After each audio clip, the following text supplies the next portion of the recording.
TV का most popular show झनक और इस शो में क्या हिबा नवाब और खुशहाल आहूजा की एंट्री कराई जाएगी फिर से। 20 साल का लंबा लीप आया है भाई शो में।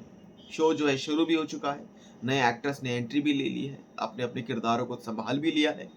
अरिजीत तनेजा, रिया शर्मा, ट्विंकल अरोड़ा, इन सब ने जो है शो में ये आ चुके हैं। लेकिन अब आपको बताते हैं, क्या इन्होंने शो को छोड़ा है? इस पर एक बड़ा रिएक्शन आया है मेकर्स का। बिकॉज फैंस की डिमांड थी कि हिबा क्यों छोड़ रही है, उस तरीके से क्यों हो रहा है। अब आपको बताते हैं कि रिएक्शन क्या आया है। रिएक्शन कुछ इस तरीके से आया है कि मेकर्स का क्या रिएक्शन था, उन्होंने टाइम्स नाउ को दिए गए इंटरव्यू में क्या कहा है। उन्होंने क्लैरिफाई किया है कि हिबा एंड खुशहाल उन्होंने शो को नहीं छोड़ा है। ये एक स्टोरी थी जो कि आगे बढ़ चुकी है।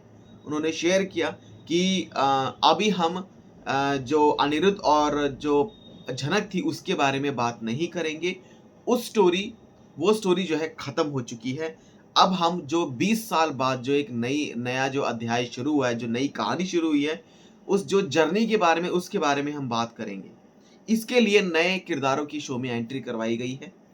और उन्होंने ये कहा कि ये जो खबरें चल रही हैं कि क्विटिंग द शो, यानी कि इन एक्टर्स ने शो को क्विट कर दिया है, तो सब की सब चीज़ें नॉनसेंस है।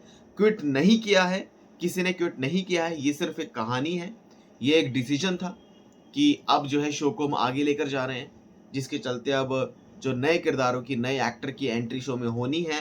तो एक ट्रांजिशन है बेसिकली इस कहानी में। तो इसके चलते जो है हमने ऐसे हम लोग आगे बढ़े हैं इस शो में।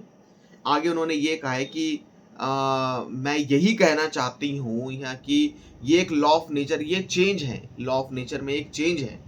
इस तरीके से जो है उन्होंने कहा है।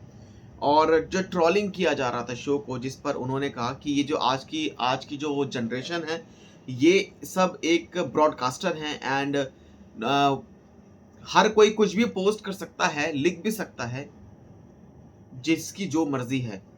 बट उन्होंने इस तरीके से एडवाइस किया कि हर किसी को सोशल मीडिया जो है कंज्यूम करना चाहिए, बट फ़िल्टर के साथ। कुछ भी लिखो फ़िल्टर के साथ। और इसी तरीके से उन्होंने इस चीज़ का रिएक्शन दिया है कि जो ट्रोलर्स उन्हें ट्रोल कर रहे थे।